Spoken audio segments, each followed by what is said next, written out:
U.S. President Joe Biden has issued presidential pardons to 39 Americans convicted of nonviolent crimes, and commuted the sentences of nearly 1,500 others, including several convicted of multi-million-dollar fraud schemes.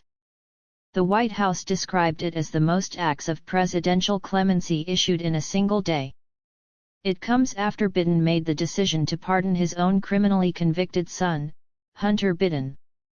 Announcing the move, Biden said those pardoned had shown successful rehabilitation and have shown commitment to making their communities stronger and safer. The U.S. Constitution decrees that a president has the broad power to grant reprieves and pardons for offenses against the United States, except in cases of impeachment. The White House released a pardon list of 39 people that said the individuals had committed either a nonviolent offense or a nonviolent drug offense. It did not name the specific crimes they were convicted of committing. Several of those pardoned were individuals who had been released from prison.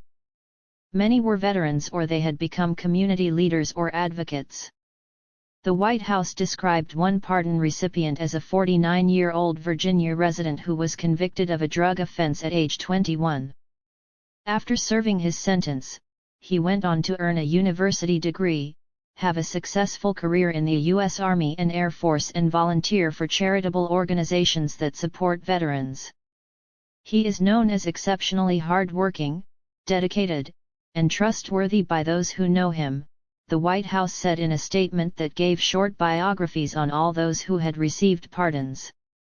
The 1,499 commuted sentences includes individuals who were placed in home confinement during the COVID-19 pandemic, as well as those whose sentences Biden deemed to be too long due to outdated laws. They have shown that they deserve a second chance, Biden said of those whose sentences he had commuted. Biden promised more steps in the weeks ahead.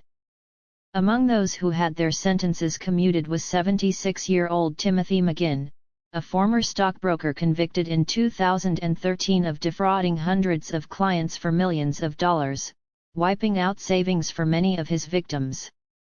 Another person who received clemency, a former Ohio County Commissioner, Jimmy DeMora, was convicted in 2012 of taking £450,355 in bribes that included lavish trips to Las Vegas, prostitutes and a stone-fired pizza oven.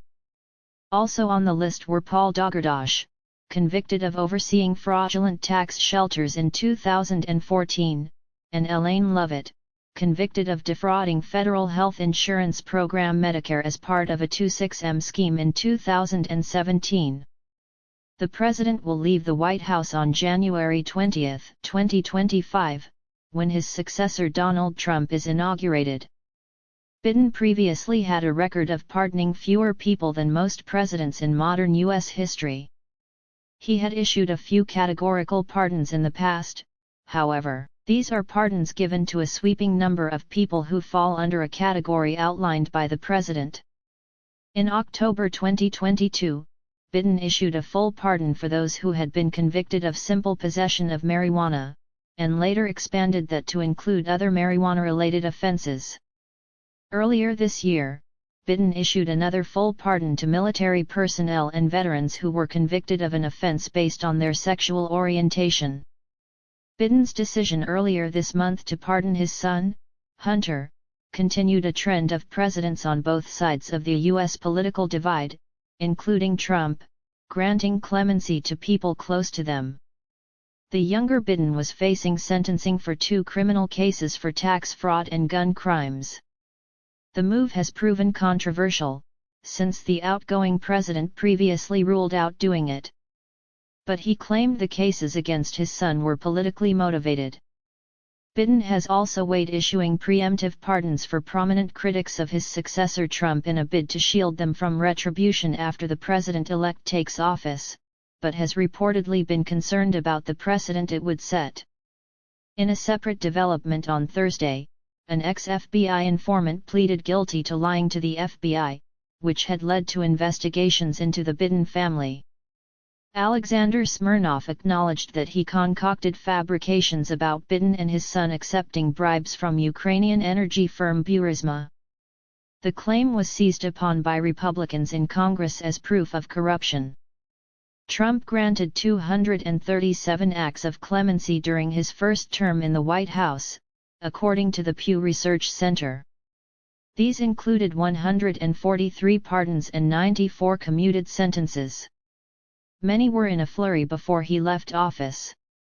In recent days, Trump has pledged to issue pardons on his first day in office to people who were convicted for participating in the January 6, 2021 riot on Capitol Hill, in which his supporters tried to block the certification of Biden's election victory.